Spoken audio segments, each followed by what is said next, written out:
امير عبد الحميد. سيسي عرضيه خطيره. اوه هدف اول، جول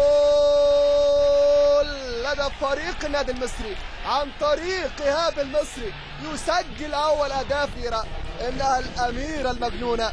اعزائي المشاهدين كما نتابع عرضيه بالمقاس من احمد داوود على راس ايهاب وهلال ايهاب المصري، ولكن المباراه بالتاكيد هتتغير مع اواخر الشوط الاول، والتعادل ياتي والتعادل ياتي.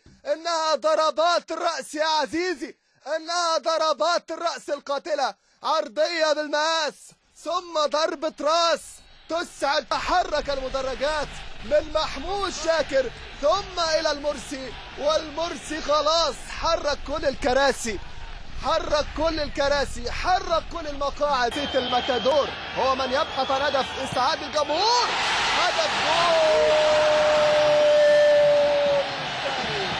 الهدف الثاني جول. جماهير زي الثغر كما نتابع. لاحظ معي في الاعاده امير الثالث تضيع، تصويبه الثالث اخيرا. الحدوته انتهت مع فرحه مع اهات المحافظ عصام سالم.